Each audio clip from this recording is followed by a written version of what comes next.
In today's video, we talk about the Halo subreddit shutdown, the Raleigh event qualifiers go the distance, Halo Infinite's campaign releases to glowing reviews, and a massive amount of updates coming to the game itself about XP gains, playlists, anti-cheat, desync, and a whole lot more. So if you guys want to know more, stay tuned throughout the whole video to understand all the details.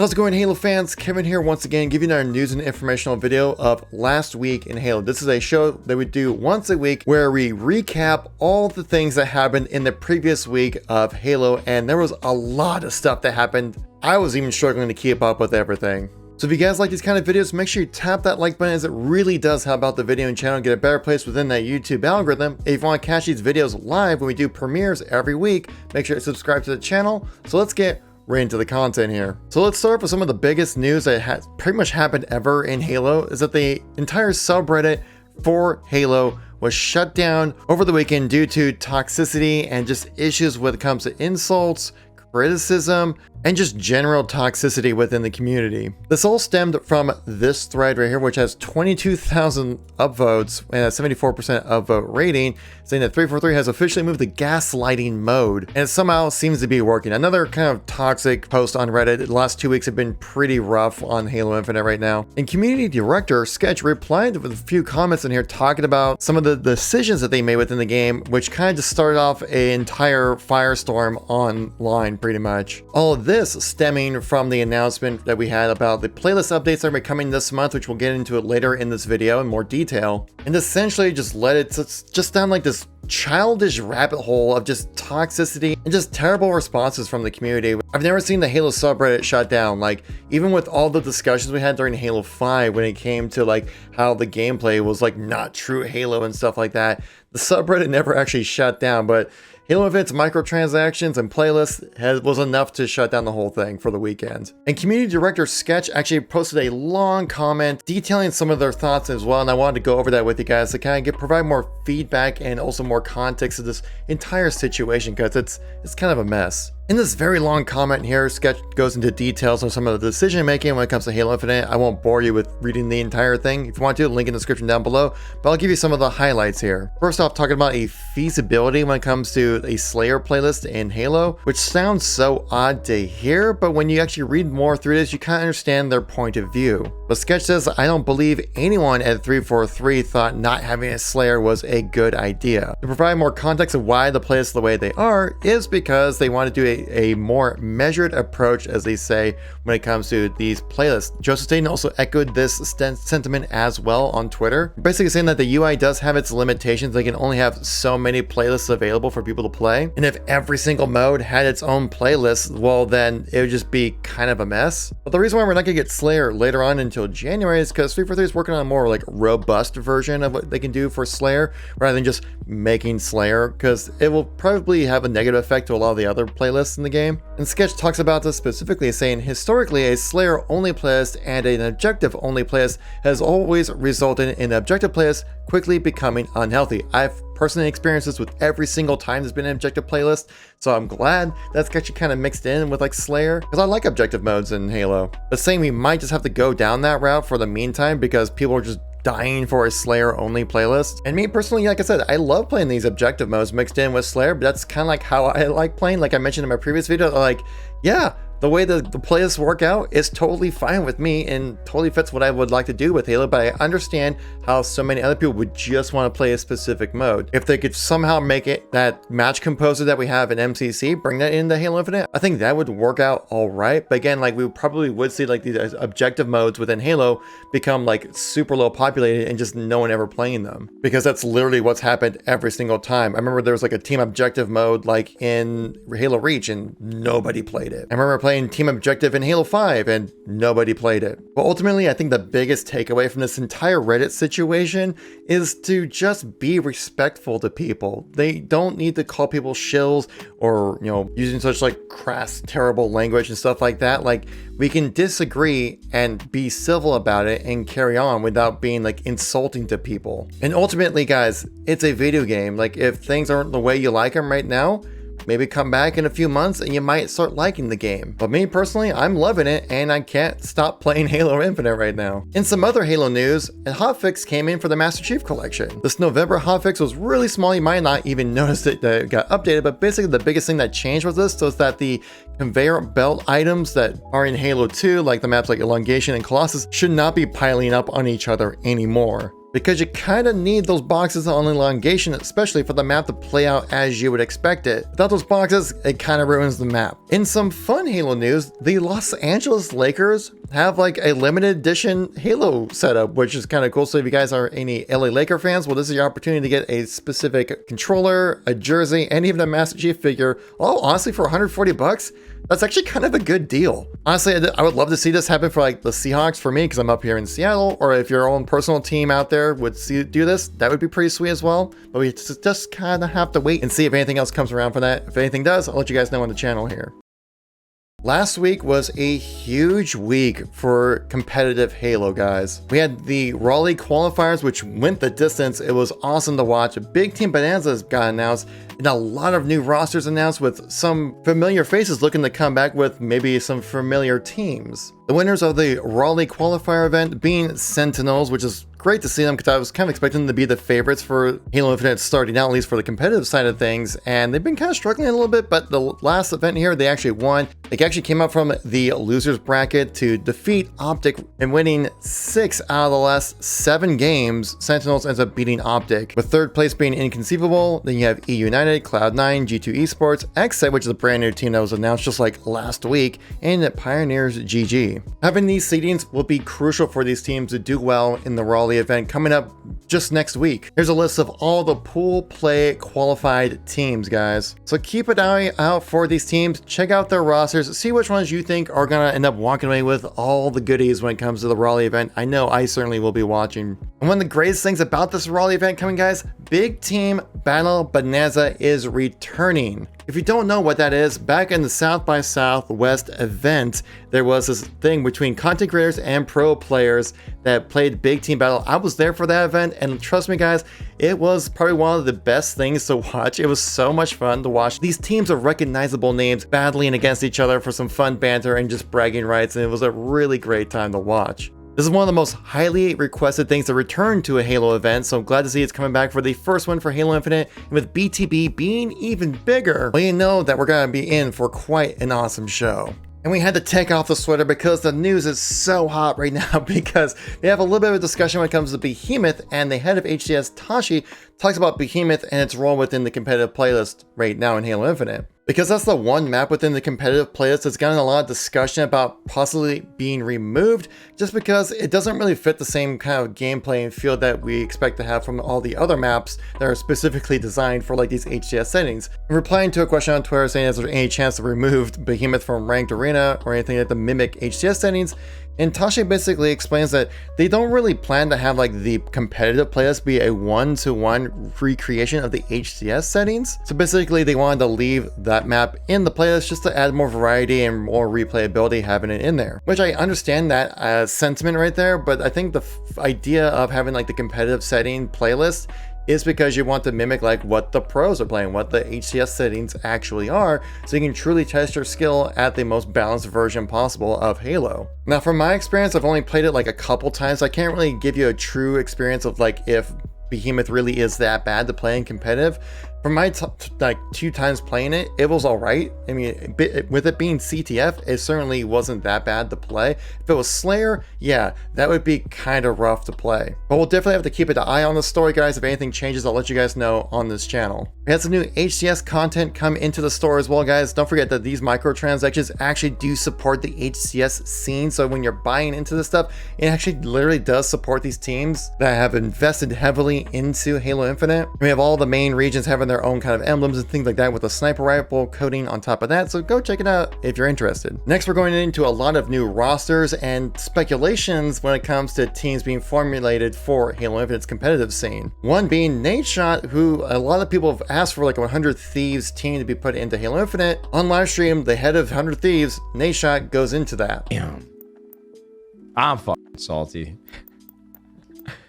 All right. Now I just want a damn 100 Thieves skin in this thing. Well, we could do it. You know, I encouraged you. You did encourage. Well, even if we wanted to get into Halo right now, I don't know if we would even could find a team that can compete. I could have found a team for you. I know you could have, okay? I'm just saying, in the past, Halo had a really hard time finding its way and getting people to watch. Every comment, it's like 200 upvotes. We need a Halo team. Bro, literally our community, like our core, our most rabid fan base, they say we need everything and anything, and then we go and get it, and then they don't fucking care like a month later. Everybody wants us to be a part of everything, but they don't realize how expensive and logistically difficult things are to do. Let's think of free agents in Halo, and if you guys can build a compelling Halo roster, which I just don't think there's many people available anymore, maybe I'll get us a Halo team. But basically, it sounds like there are a lot of logistics involved with the situation, which totally does make sense. HCS and competitive gaming just in general is very complicated and a lot more than just creating a team. And also there is that difficulty of just having so much of the high tier talent or established names already picked up by these partnered teams. And some of these partnered teams haven't even announced their full rosters yet. But with the interest into competitive Halo setting at right now, there's definitely going to be some hidden talent out there that we haven't seen yet. So I'm totally expecting to see some new fresh faces come to the scene and really make a name for themselves. When it comes to making a name for yourself, one of the most legendary competitive Halo teams might just be coming back to Halo, because it looks like Final Boss might be returning back to Halo, guys, which Twitter account of Final Boss, which actually got the Final Boss Twitter handle, so you know they definitely paid for that, was just created this month in December. And this is all that Twitter account has tweeted out so far. So is there going to be some possible return of Final Boss coming back to Halo? Well, one of the original members might be taking part of that, because one of the greatest players of all time in Halo, Ogre1, actually tweeted this out saying that he's so hyped about Halo. This is like the biggest hype he's ever seen for the franchise in a very long time, and saying, I would love to share my wisdom with an org looking to form the next Dynasty team. His DMs are open. And then that was tweeted out on November 24th, and just a couple weeks later, Final Boss, the team that he was part of that was on that legendary team that won basically every event, was created and then tweeted out that picture. So is there a connection here? Nothing official, but if anything does come around, I'll let you guys know. Next, we're talking rosters. Fanatic, one of the teams that has partnered teams with Halo that has not mentioned their roster yet, looks to be announcing their team this week, guys. And trust me, when that goes live, I'll definitely let you HCS fans know, at least on Twitter or as on the channel community post here. Xset announced their roster with Kratos, Inspector, Parky J, Filthy, and Breezy. And this was just announced like literally like a couple days before the actual Raleigh qualifier. And this was a top 8 team right here. So this is a team you definitely need to take note of when it comes to the Raleigh event. The organization built by gamers announced their roster as well for Halo Infinite. So we just got so many different organizations jumping in, guys, wanting to take a part of this HCS experience. I haven't seen this much hype for competitive Halo in a very long time. And for roster announcements, Space Station Gaming announced their third with Deciding. Still waiting on a fourth member to finish up this legendary squad with Ace, as well as Tylenol with Ace's brother, classic Halo legend himself, Elamite, as the coach. This is definitely going to be a team you're going to want to take note of when they get their team set up, guys, because this is going to be one really good team. Now we're into the Halo Infinite news, guys, and this is one of the biggest weeks. Last week was a huge week for Halo Infinite news just in general, but this week obviously being huge with the release of the campaign.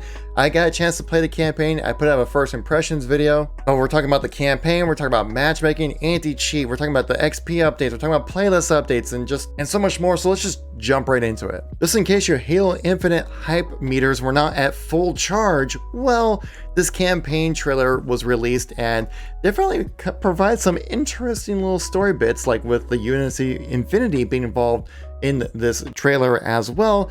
We don't learn anything about what happened to the Infinity, but I guess we'll find out within the game, which the campaign releases at 10 o'clock in the morning, guys, on Wednesday Pacific Standard Time. I will be streaming on my Twitch channel as soon as I get that game downloaded, guys, so hopefully we'll see you guys there on the Twitch channel. We do stream every Tuesday and Thursday evening as well. But this week is special because I'll be taking the entire week off to focus on content and streaming from work. So just be on the channel, guys. You'll see me doing something on here. And talking about the campaign, guys, the reviews are out and people seem to really like this campaign. This is a total 180 from Halo 5. You see places like IGN giving it a 9 out of 10, GameSpot 9 out of 10, VGA 24/7 5 out of 5. The Washington Post even goes 95 out of 100. And I think these ratings are totally warranted for the gameplay that I got a chance to play. The general theme with most of these reviews are saying that like the gameplay and everything else around it is fantastic. The story is good, but not like perfectly good. Some aspects like characters don't get to be fully developed within the campaign, which I would agree with that as well. And I think a 9 out of 10 is maybe even a little under. I mean, 9.5, like we're really close to a 10 out of 10 experience, guys. This campaign is absolutely massive. From what I played, I put about 10 hours into the game and only completed about 35%. So this is a big boy campaign, so much to do. And essentially, I'm just saying, believe the hype, guys. This campaign is awesome. But talking about when the game releases, it looks like we will be getting a day 1 patch for Halo Infinite as well, with the head of HCS Tashi responding on Twitter, basically saying that we should be seeing a stability update for the December 8th drop. I know crashing has been an issue with a lot of people. I've experienced a few crashes as well. Not a whole lot to where like it really feels like it's really impeding my experience, but it definitely is there. So glad to see we'll be getting a day 1 patch. So make sure you get your game's update and ready to go as soon as the campaign goes live. And it looks like we might be getting a matchmaking update for Halo Infinite actually. Community manager Uny Cheating responds about this on Twitter. Pro player Lethal talks about his experience playing match-made games in ranked, and basically he pretty much has to carry everything, which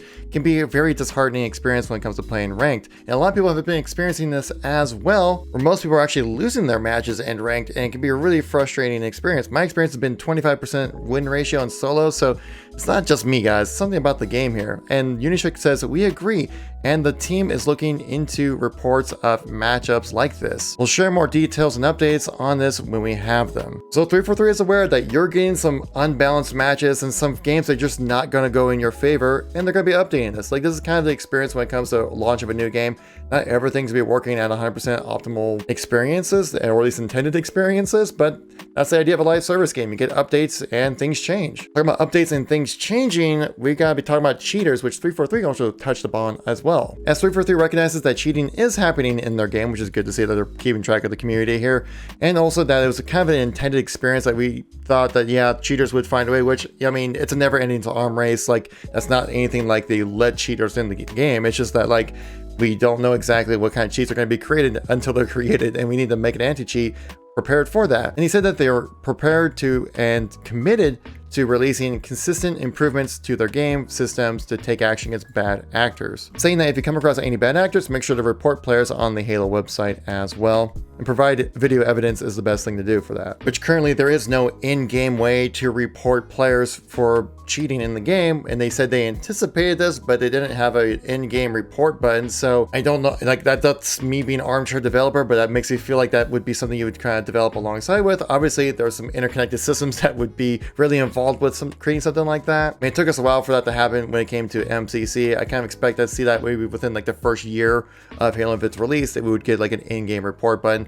I personally haven't come across any cheaters, but I know I've seen plenty of clips about it happening. Now, one of the biggest changes that happened for you guys last week were the XP changes, guys. These were massive when it comes to grinding out experience points within Halo Infinite, getting per game XP, with your first game being 300, then 200, 200, then 3 games of 100, and then 7+ games you get 50 XP per game, on top of the challenges that you're already doing. I tested this out on stream when that update went live, and guys, like I went through like 10 levels of the battle pass just in like a 3-hour session, obviously focusing on completing challenges and doing double XP tokens throughout the entire process. But I mean, the grind is there still, but it's like a reasonable grind now where I'm actually feel like I'm unlocking things by playing the game. And talking about updates for the game, guys, it looks like we're getting some permanent playlists coming in, like Fiesta, which is one of the most popular modes within Halo 5, coming back. Tactical Slayer, aka SWAT's coming back, and a free-for-all playlist is coming back as well, though they will not be there for this December 8th release, but they'll be in the game before the end of the year. And talking about Social Slayer, one of the most popular modes ever in Halo, coming in as well, saying that they're working on multiple variations and they're in the works, but they won't be able to post anything on the game until after the holidays, which kind of makes sense. And obviously, like creating a Slayer playlist, I think just vanilla, just whatever Slayer playlist wouldn't be like too tricky, but I think that 343 was taking into consideration of how much it would affect the other playlists, because creating just a Slayer playlist would drastically affect the player counts in all the other modes throughout the game. And quick play would certainly drop down a lot in popularity, and having, like we mentioned previously, in a team objective mode for a single playlist would just not be a good playlist. Like, nobody would play in it. You get bad connections, uneven teams, and just a terrible experience overall. Glad to see Fiesta, SWAT, and Free For All coming in, especially for me. Free For All, I do love playing Free For All in the game. Free For All is also a great way for players who like want to become pro or make a name for themselves within the gameplay of Halo to actually like, you know, progress through and actually like do well in the game to get your name out there. No word on Infection yet, which is kind of interesting. So I think we'll learn more about when Infection may or may not come into the game a little bit later down the road. And that's everything that happened in the last week of Halo, guys. A lot of stuff went down. Some of it great, some of it amazing, some of it not so good. But overall, guys, it was a great week of Halo, guys. Cannot wait for the campaign release. We're gonna be releasing a ton of content on this channel, guys. We're gonna give you like all the things you're ever gonna want to know, like tips and tricks, gameplay, commentary, discussions about this campaign, because there's certainly a lot more to talk about as well from just the initial impressions I uploaded about, and so much more, guys. So if you're new to the channel or missing any content from me recently, check out this playlist right here. I've been uploading Halo videos daily, so go check it out. So thank you so much for watching. Greatly appreciate it. I'll catch you on the next one. Peace out.